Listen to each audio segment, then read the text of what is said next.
মাত্র 10 মিনিটে ঘরে যদি শুধুমাত্র দুধ আর চিনি থাকে তাহলে এই ডেজার্টটি বানিয়ে নিতে পারবেন। ঠান্ডা ঠান্ডা খেতে গরমে দারুণ লাগবে।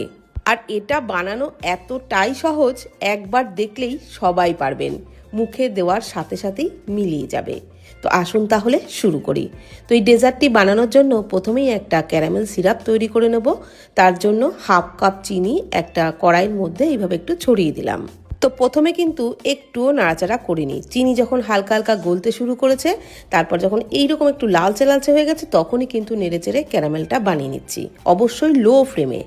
আর তারপর কিছুক্ষণ নাড়াচাড়া করতে করতে যখন চিনিটা পুরোপুরি গলে গেছে, এইরকম লালচে রং হয়ে গেছে, তখনই কিন্তু আমি এর মধ্যে 3-4 টেবিল চামচ মতো জল দিয়ে দিলাম। একটু জল ক্যারামেলের মধ্যে দিয়ে তারপর দুধ দিলে তাহলে দুধটা কিন্তু কেটে যাওয়ার সম্ভাবনা একেবারেই থাকে না, না হলে অনেক সময় দুধ কেটে যায়। আর ক্যারামেলটা যে এই সময় দলা হয়ে আছে না, তার জন্যও কোনো চিন্তার কারণ নেই। দুধটা দেবেন, তারপরে একটু নাড়াচাড়া করতে করতে দেখবেন কিছুক্ষণের মধ্যেই ক্যারামেলটা পুরোপুরি গলে যাবে, মানে দুধের সাথে ভালোভাবে মিশে যাবে। তো ক্যারামেল দুধের সাথে ভালোভাবে মিশে গেলে দিয়ে দিচ্ছি এর মধ্যে হাফ কাপ গুঁড়ো দুধ। গুঁড়ো দুধ দিলে যেমন পুডিংটার টেস্টটাও দারুণ হবে, তেমন কিন্তু তাড়াতাড়ি দুধটা ঘন হয়ে যাবে। তো গুঁড়ো দুধটাকে খুব ভালো করে মিশিয়ে দুধটাকে কিন্তু ফুটিয়ে একটু ঘন করে নেব।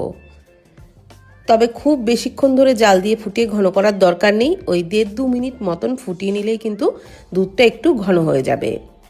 তো দেখুন দুধটা ভালোভাবে ফুটতে শুরু করেছে। তো এর থেকে বেশি ফুটিয়ে কিন্তু ঘন করব না। 2 মিনিট মতো দুধটাকে আমি ফুটিয়ে নিয়েছি, আর এই রকম একটু ঘন হয়ে গেছে। তো এই রকম ঘন করেই দুধটা জাল দিতে হবে, এর থেকে বেশি ঘন করার দরকার নেই। এইবার আমি এর মধ্যে একটা জিনিস মেশাবো, সেটা হলো আগার আগার পাউডার। ওই হাফ কাপ মতো জলের মধ্যে 1 টেবিল চামচ আগার আগার পাউডার মিশিয়ে নিচ্ছি। আর জলটা কিন্তু এখানে ঠান্ডা গরম কোনো জলই না, নর্মাল জলই নিয়েছি। এইবার জলটাকে, মানে ওই আগার আগার পাউডার গোলা জলটাকে দুধের মধ্যে দিয়ে ভালোভাবে মিশিয়ে দুধটাকে একটু ফুটিয়ে আরও একটু ঘন করে নেব।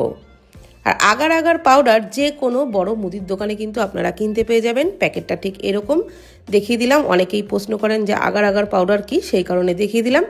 যে কোনো মুদির দোকানে, মানে একটু বড়সড় মুদির দোকানেই কিন্তু আপনারা কিনতে পেয়ে যাবেন। তো দেখুন দুধটাকে কিন্তু ফুটিয়ে এই রকম ঘন করে নিয়েছি, এই যে হাতা দিয়ে দেখিয়ে দিচ্ছি। তো এর থেকে বেশি ঘন কিন্তু করবেন না, তাহলে ডেজার্টটা ভালো জমবে না।